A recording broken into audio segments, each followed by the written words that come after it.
Hi viewers, welcome to our channel.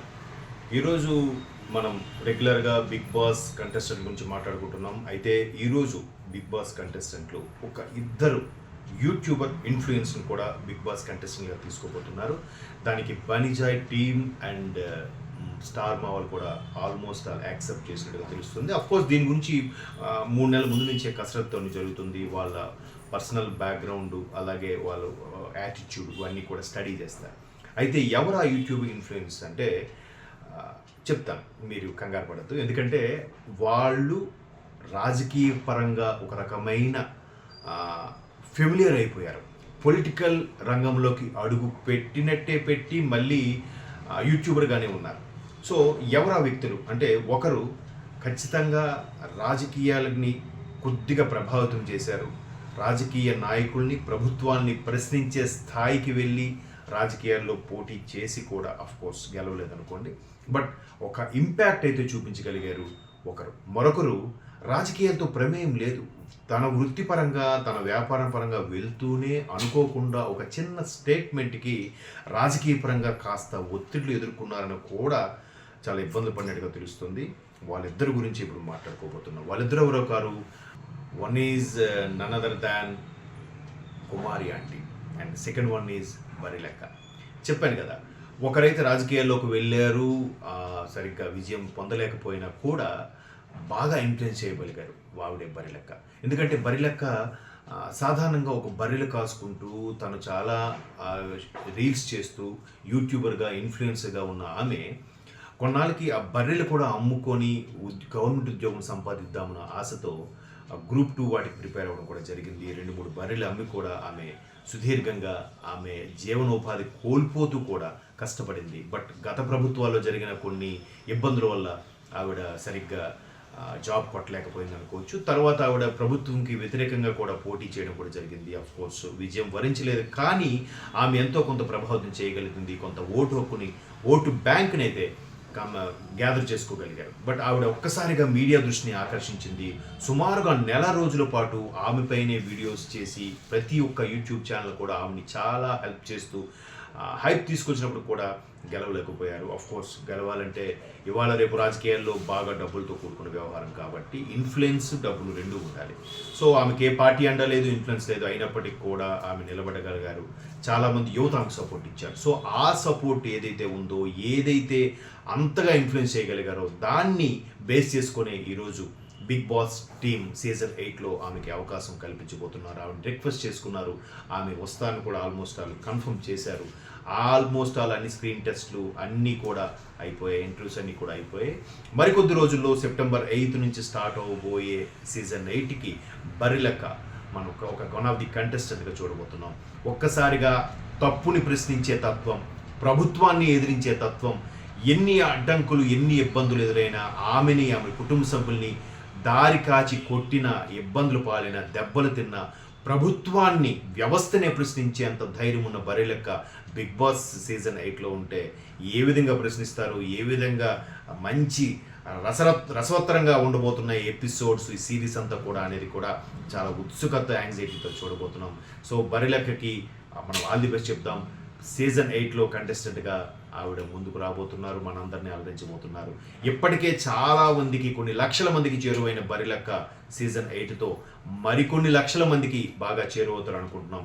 So ఇది ఆమె next political career కూడా ఉపయోగపడేలా ఉండబోతుందని ఆశిద్దాం. Wish all the best బరిలెక్క.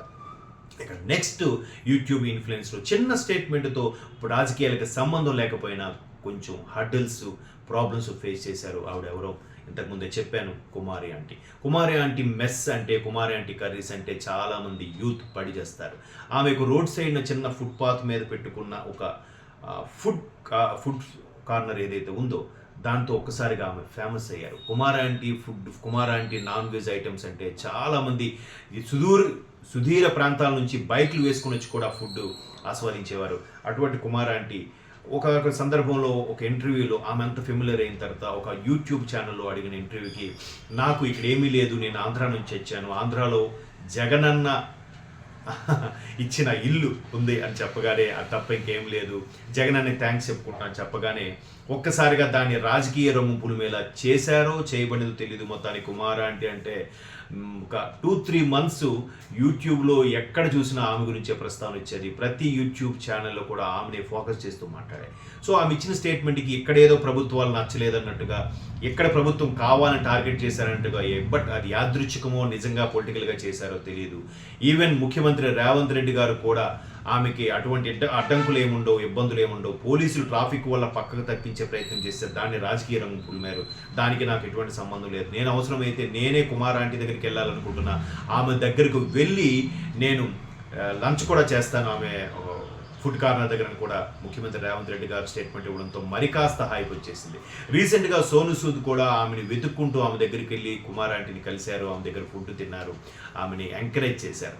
So దీంతో ఒక్కసారిగా Kumar aunty name, fame, image అన్నీ పెరిగిపోయాయి. సో అటువంటి వాళ్ళే కదా కావాలి మన బిగ్ బాస్ సీజన్ 8కి. సో ఖచ్చితంగా బిగ్ బాస్ సీజన్ 8కి సంబంధించి కుమార్ ఆంటీ కూడా బరిలో రాబోతున్నారు.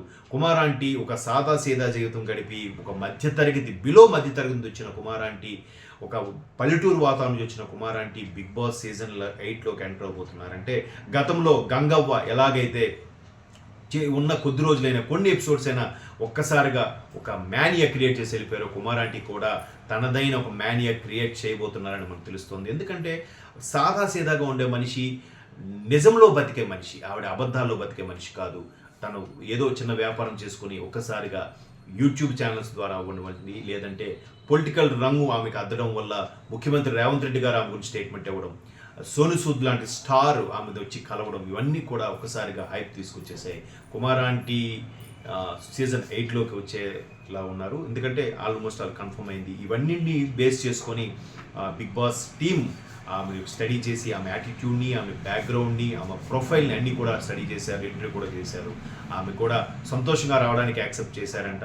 దీంతో మరి కాస్త ఆమె ఉన్నత స్థాయికి వెళ్ళాలి. అలాగే రేపొద్దున వచ్చిన తర్వాత మేబీ ఇండస్ట్రీకి కూడా, సినిమా ఇండస్ట్రీకి కూడా రావచ్చు, లేదంటే తన యొక్క బిజినెస్ని ఇంకాస్త హైప్ క్రియేట్ చేసి ఒక స్టార్ హోటల్ లేదా ఒక రెస్టారెంట్ ఓపెన్ చేసే స్థాయికి వెళ్ళాలని మనం కొద్దిగా కోరుకుందాం.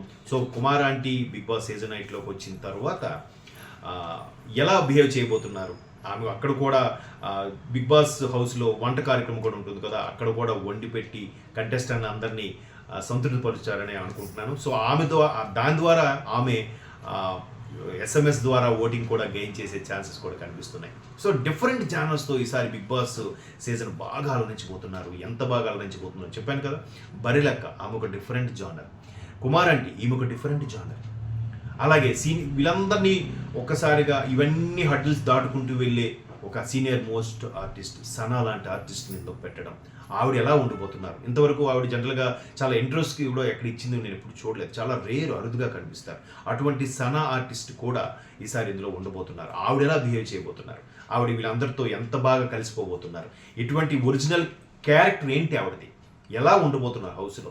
బయట అసలు ఎప్పుడు ఎక్కడ ఇంటర్వ్యూస్లో కూడా ఎక్కడ కూడా కనపడని ఒక అమాయకు పాత్ర. ఇప్పుడు కృష్ణ సినిమా ఉంది, సూపర్ హిట్ సినిమా రవితేజ గారి, అందులో బ్రహ్మానందం భారీగా చేస్తూ ఎప్పుడు పూజలు చేసుకునే విధంగా, అలాగే బృందావనంలో ఎన్టీఆర్ గారికి, కాజల్ గారికి మేనత్తగా చేస్తూ, చాలా విషయాల్లో తల్లిగాను వదినిగాను అందరినీ మెప్పించిన సన ఎప్పుడు ఇంటర్వ్యూస్లో చాలా అరుదుగా ఉండేవాడు. కెరియర్ స్టార్టింగ్లో సీరియల్స్ కూడా చేశారు. బట్ ఇప్పుడు సినిమాలో బిజీ ఆర్టిస్ట్గా ఉన్న ఆమె బిగ్ బాస్ సీజన్ 8కి వస్తున్నారంటే ఎట్లా ఇప్పుడు, ఎందుకంటే సనా గారు మీరు ఒకసారి నెట్లో కొట్టి చూడండి, చాలా అరుదుగా కనిపిస్తాయి. ఈ మధ్యకాలంలో సోషల్ మీడియా ఎక్కువైన నేపథ్యంలో కూడా చాలామంది బుల్లితెర ఆర్టిస్టుల ఇంటర్వ్యూలు కూడా మనకు దొరుకుతున్నాయి. బట్ సనా గారి ఇంటర్వ్యూ దొరకదు. ఆవిడకి ఈ ఆర్భాటాలు ఇవన్నీ నచ్చవని నేను అనుకుంటున్నాను.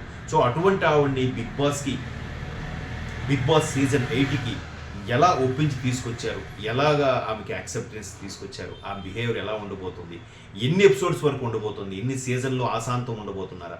ఎందుకంటే లాస్ట్ సీజన్ 7లో శివాజీ గారు ఏదైతే బాగా పెద్ద తరహాగా అందరినీ బ్యాలెన్స్ చేసి వచ్చారో, ఈసారి పెద్ద ఆర్టిస్ట్గా, సీనియర్ మోస్ట్ ఆర్టిస్ట్గా ఈవిడ ఎలా బ్యాలెన్స్ చేసి రాబోతున్నారు. ఎందుకంటే ఈసారి సీజన్ 8లో ఎక్కువగా మంది ఫిమేల్ ఆర్టిస్టులే ఉండబోతున్న ఈ నేపథ్యంలో సనా గారు లాంటి సీనియర్ ఆర్టిస్ట్ ఉండడం వల్ల హౌస్ ఎంత రసవత్తరంగా ఉండబోతుంది, ఎంత బ్యాలెన్స్గా ఉండబోతుంది, ఎక్కువగా ఆర్గ్యుమెంట్స్లోకి వెళ్తాయా, ఎక్కువగా ఇష్యూస్లోకి వెళ్తుందా, లేదా ప్రశాంతంగా ఉంటూనే యాంగ్జైటీతో కూడిన టాస్కులతో బాగా మెప్పిస్తారనేది చాలా ఆతృతగా ఉండబోతుంది.